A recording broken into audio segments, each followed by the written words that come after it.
Uhaw na ako. Di mo na kailangan yung tanda dahil tatapusin ko na ang paghihirap mo. Maawa ka na. Abot kamay na kami.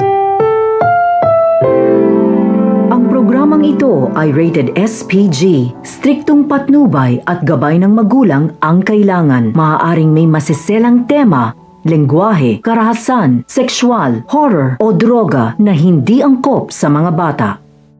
Ipapaalam ng batang doktor ang si Annalyn sa kanyang inang si Lynette na baka naman may kinalaman talaga si Moira at Zoe sa pagkawala ng kanyang lolo Pepe, pero sa halip na suportahan na tulungan ni Lynette ang kanyang anak ay pagsasabihan niya nga pa si Annalyn na baka mapahamak na naman daw ito, pero dahil nga lolo ni Annalyn ang nawawala ngayon ay hindi ito magpapatinag sa kanyang ina at pagpapatuloy niya pa rin ang paghahanap ng ebidensya para mabunyag kung sino nga ba talaga ang sangkot sa pagkawala ng kanyang lolo Pepe.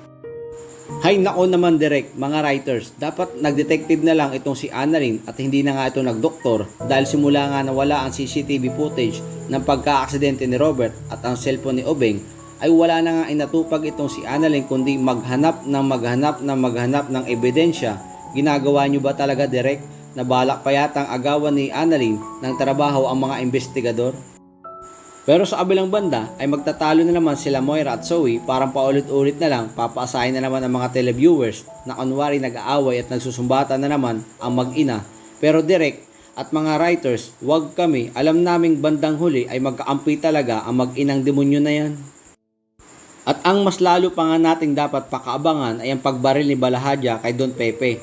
Tuloy na nga kayang mamaalam sa teleserye ang matanda o baka naman si Balahadja ang tuloy ang mamaalam. Baka naman siya yung binaril ng kanyang kasamahan. Ikaw, ano sa iyong palagay? Maari mong ibahagi ang inyong saloobin dyan sa ibaba at huwag mo namang kalimutang mag-like. Kung nais mo ding hindi pa mamaalam si Don Pepe sa dramang ito, ay huwag mo rin kalimutang mag-share and subscribe for more updates. Salamat sa panonood.